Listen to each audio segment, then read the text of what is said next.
Avvalambor assalomu alaykum. Bugungi tashrifingiz uchun. Biz bugun funksional oziq-ovqatlarni ozgina tarixi haqida albatta aytib o'tishimiz lozim. Sababi ko'pchilik uchun bu yangi bir haligi tanish bo'lmagan bir terminologiya. Ikkinchidan, funksional oziq-ovqatlar hozirgi an'anaviy oziq-ovqatlar bilan nimasi bilan farq qiladi degan narsa ko'pchilikka bu juda qiziq. Bu har doim aytishdan charchamaymiz. O'zi aslida insonni oziqlanishi aslida funksional bo'lgan. Chunki hamma narsa tabiiylikka asoslangan. Eng asosiysi mana shu inson organizmiga o'zlashtirilishi oson va samarali bo'lgan. Qachon bu buzilib ketdi? Bu mana shu sanoat, oziq-ovqat sanoati, oziq-ovqat industriyasi rivojlangandan keyin sanoatlashtirish, hisob-kitobsiz mana shu oziq-ovqatlarga sun'iy qo'shimchalarni qo'shish yoki o'shalarni nima deydi, ko'proq tashqi qiyofasiga e'tibor berdirish va ularni saqlanish muddatini uzaytirish uchun mana shu oziq-ovqatlarni tarkibi o'zgarib ketdi. Buni men qachon bildim? Albatta, birinchi o'sha mutaxassisligimdan kelib chiqib aytaman. Kasbim shifokor. Chunki bilasiz, ona sifatida ham biz bolalarimizda o'zimizdan ko'ra ko'proq kasalliklarni kuzatamiz. Bolalarimizni oxirgi paytlarda tez-tez shamollash, ikkinchidan ularda yassioyoqliklarni ko'payishi, hattoki o'sha birorta bir demayman, lekin ko'pchilik bolalarda hali 15 ga kirganda butun hamma tishi sog'lom bo'lishi kerakda, tishi qurtlamagan bolaning yo'qligi albatta bir tadqiqotchi sifatida meni juda o'ylantirdi. Chunki bu kasallik faqat bir yetishmovchiligi bor xonadonni farzandlarida emas, balkim yetishmovchiligi to'la yetarli bo'lgan xonadonni farzandlarida ham kuzatildi. Shu joyda bir o'ylab qoldimki, nima uchun bu kasalliklar, bu yetishmovchiliklar u oilalarni ham, to'q oilalarni ham ayamayapti deb. Bu joyda bir ovqatlanishga bo'lgan qiziqishimni e'tiborini tortdi, chunki men tadqiqotchi edim.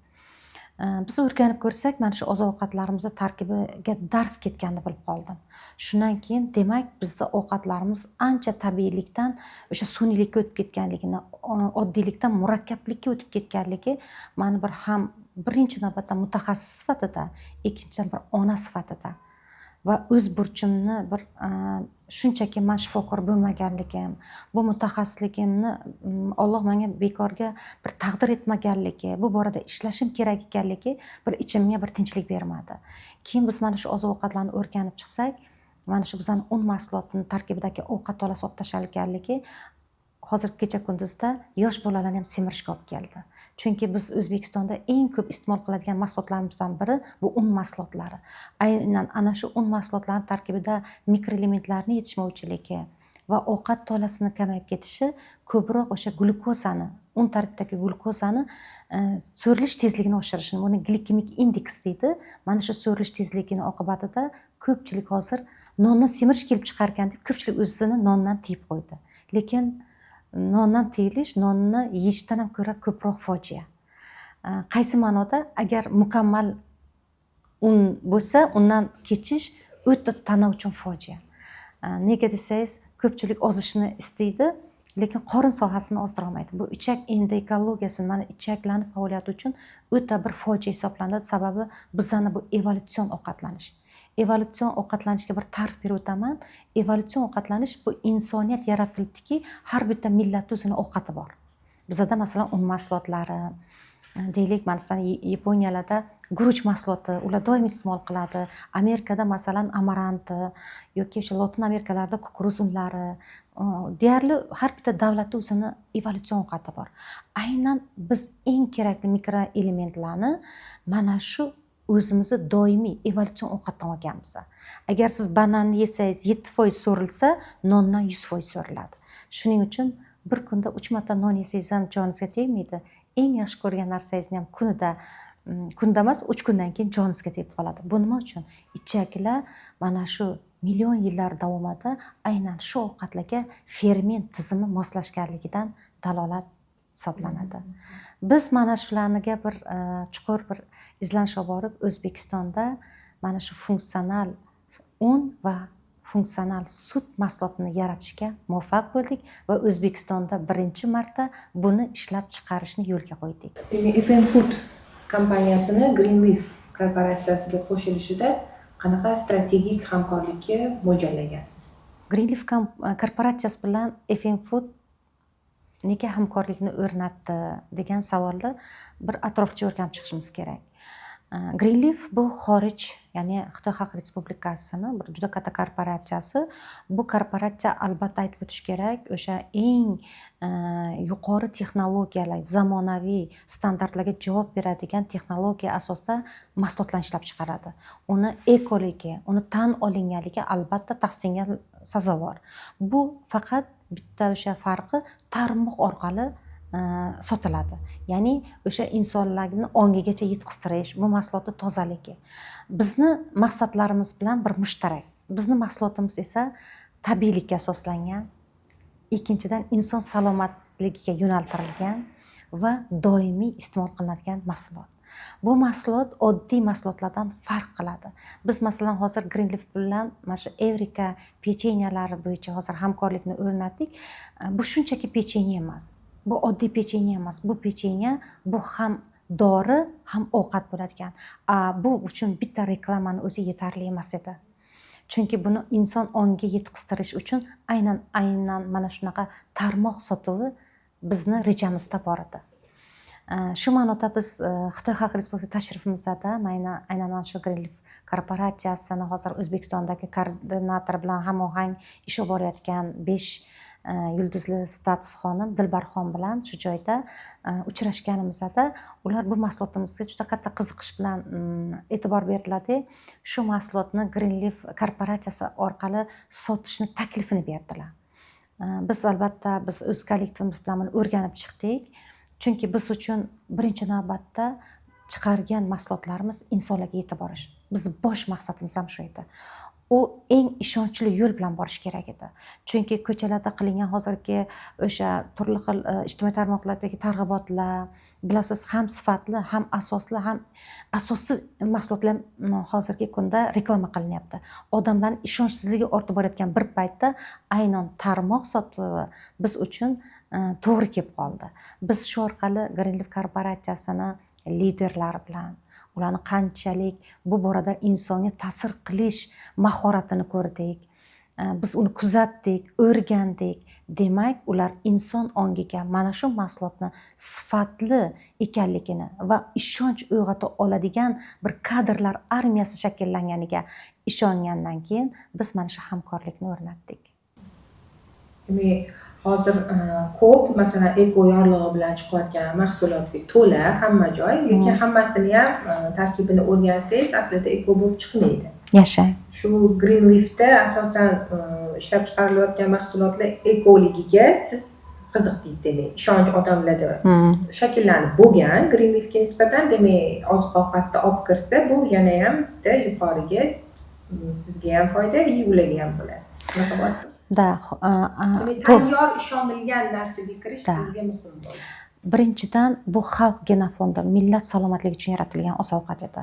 Biz hozir buni birinchi marta shu O'zbekiston regionida, shu O'zbekiston Respublikasida joriy etish bo'yicha mahalliy koordinator bilan biz hamkorlikni o'rnatdik. Sababi bugun eng qimmat narsa bu ishonch. Ishonch bo'lish uchun asos bo'lish kerak. Asos bu ilmga asoslangan bizni oziq-ovqatlarimiz va bu kecha kunduzda o'zini tarafdorlarini shakllantira olgan Greenleaf korporatsiyasining liderlari. Aynan ana shu ikkalasi mushtarak bo'lib, bu mahsulotlarni har bitta inson uchun kerakli ekanligini va har kun iste'mol qiladigan mahsulot ekanligiga tezroq yetib borishni yagona imkoniyati. Bu Greenleaf korporatsiyasi uchun ham ishonchli mahsulotni tarmoq orqali sotuvi ular uchun yana bir ishonchni uyg'otsa, biz uchun aynan shu mahsulotni ishonchli tarmoq orqali sotish ham bizni mahsulotimizni kengroq auditoriyaga yetib borishga xizmat qiladi. Bu ikkita tomon uchun ham manfaatli hamkorlik hisoblanadi. Evrika pechenyelarga to'xtalganimizda ozgina statistik ma'lumotlarni keltirsangiz, masalan, bolalarda qanaqa iste'mol boshlangandan beri o'zgarishlar organizmda. Aytib o'tish kerak, O'zbekiston hududida yod etishmaydi. Bizni o'sha okean va dengizlardan yiroqda bizda yashirin ochlik bor. Ya'ni to'yish bor, to'yinish yo'q. Ayniqsa boshqa mikroelementlar. Ammo lekin siz xabaringiz bor, butun dunyo yot osh tuzini yodlaydi. Yot mana shunchalik organizmni o'ta kerakli elementligi sababi bizni barcha yegan mahsulotlarimizni o'rniga qo'yadigan element shu bo'ladi. Ikkinchidan bu intellekt bilan bog'liq. Chunki insonni boshqaradigan narsa uni intellekti, uni tafakkuri. Eng asosiysi bu inson salomatligining eng bosh indikatori bo'lgan tana haroratini. Ikkinchidan yod elementiga alohida bitta joyga to'xtalib o'taman. Bu tana haroratini me'yorda ushlab beradigan element. Bilingki, agarki inson tanasida me'yoriy tana harorati normadan o'zgarsa, u barcha kasalliklar uchun darvozani ochilishiga olib keladi. Hatto biz mana ayol bo'lsa, qaynoq ovqat yo qaynoq sut hech qachon achimaydi. U sovishni boshlangandan keyin u joydagi mikroorganizmlar ko'payadi. Biz 10% inson, qolgan 90% mikroorganizmlardan tashkil topganmiz. Aynan mana shu tana haroratining o'zgarishi bu mikroorganizmlarni organizmda patogenlik, ya'ni kasallik kelib chiqartirishi kuchayadi. Mana bilasiz, ko'pchilik sovuq qotdim, sovuqqa tushib qoldim, shamolladim deydi. Aslida kasallik jihatdan yo'qmaydi. Bizda bor narsa, u uchun faqat sharoit yo'q. Agar mana shu sharoit tanani haroratini me'yorda saqlanishi.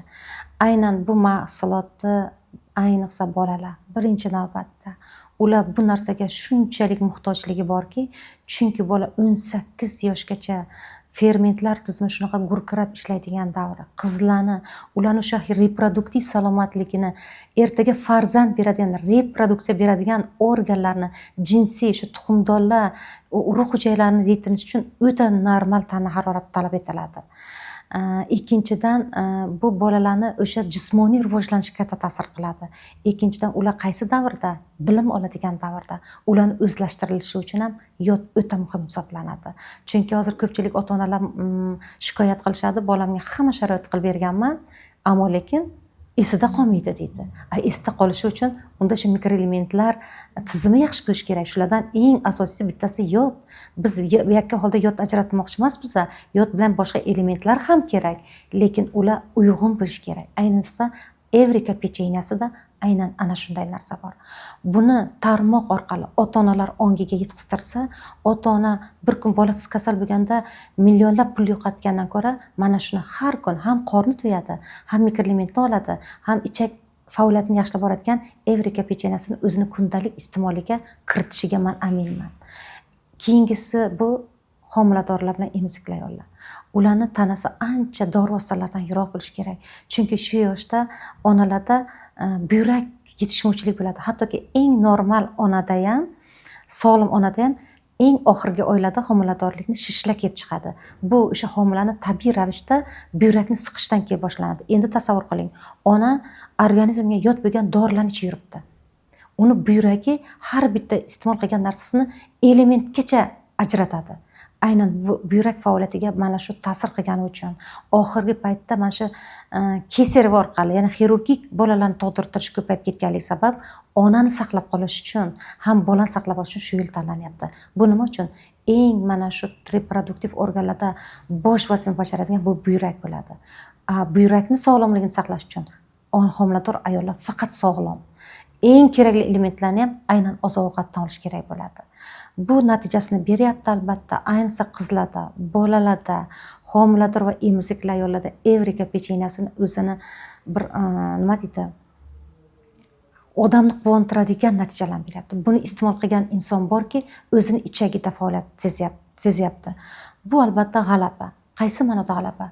Bu O'zbekistonda ana shunday ixtisoslashtirilgan oziq-ovqatni ishlab chiqarish, uni xalqaro maydonda tan oldirtirish, bu bizni birinchi millatimiz uchun, xalqimiz uchun g'alaba bo'ladigan bo'lsa, ikkinchi navbatda aynan ana shu mahsulotni xorij davlatlarga eksport qilish g'alabasi. Chunki bizda O'zbekistonga oziq-ovqatlarga nisbatan past nazar bilan qaraydi. Sababi shu jumladan o'zimiz ham, biz o'zimizga bilan xorij davlat turganda biz xorij mahsulotini sotib olamiz.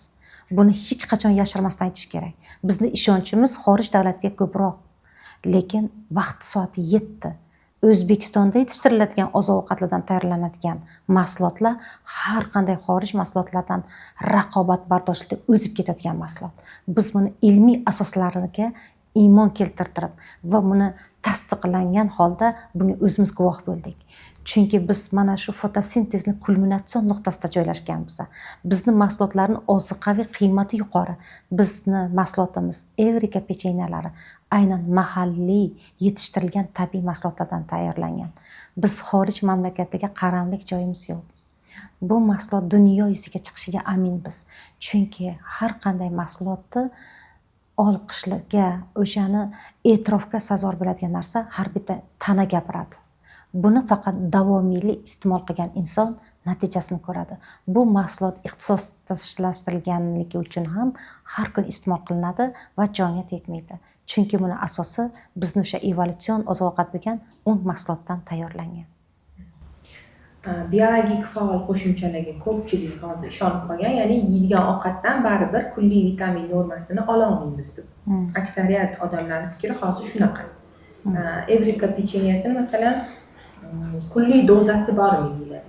Oshib ketadi, kamayib ketadi, qanaqa? Ya'ni yodni dozalashda qanaqa yeyish to'g'ri bo'ladi? Juda zo'r savol berdingiz. Ko'pchilik xavotirga soladigan narsa, bu pechenyedan yeb qo'ysa peridozировка bo'lmaydimi, ko'payib ketmaydimi? Biz bugun qancha oziq-ovqat yeymiz? Bilamizmi tarkibida qaysi birida ko'p, qaysi birida yo'q? Peridozировкада o'ylamaymiz. Chunki organizm tabiiy narsadan hech qachon peridozировка bermaydi. Sababi organizm o'ziga keraklisini oladi, yetarli darajada ferment ajratib chiqaradi, qolgan mahsulotni evakuatsiya qilib chiqartirib tashlaydi tashqariga. Dori bo'lsa fermentga muhtojligi bo'lmaydi. U qonga o'tib oladi. Qonga o'tib olgandan keyin u albatta boshqa organlarga ta'sir qiladi. Evrika pechenyasi bu ichak orqali boradi inson tanasiga. Ichak o'ziga keraklisini qabul qildirtiradi, qolgani yo o'sha peshob orqali, yo bo'lmasa deylik, o'sha najas orqali chiqib ketadi. Bizni pechenyamizda даже peshobga chiqadi, ammo lekin o'sha jigar ferment ajratib chiqartirgan mahsulot o'sha fermentlar orqali o'sha yodni so'rdirtiradi. Aynan ana shu jihatlari bilan ham xavfsiz hisoblanadi. Ikkinchidan aytib o'tish kerak, tabiiy mahsulotlar umuman hali tarixda peridozировка bermaydi, lekin bitta joyni aytib o'tish kerak. Ko'pchilik yong'oq esa qichish boshlanadi, shaftoli esa qichish boshlanadi. Ular vitaminlarga boy bo'ladi, yo boshqa narsa bo'ladi. Hatto asalni me'yordan ortigan insonga zarar. Biz shu uchun bu Evrika pechenyalarini kunlik normasini aytganmiz. Chunki eng kami 3 ta, eng ko'pi 7-8 ta. Undan ko'p yeyolmaydi, chunki bu o'ta to'yimli. O'sha 5-6 tasidan keyin to'yib qolasiz. Organizm qabul qilmaydi, chunki bu shunchalik uyg'unlikda yaratilganki, bu organizmga tez singib, sizga organizm o'sha to'xtash signalini beradi.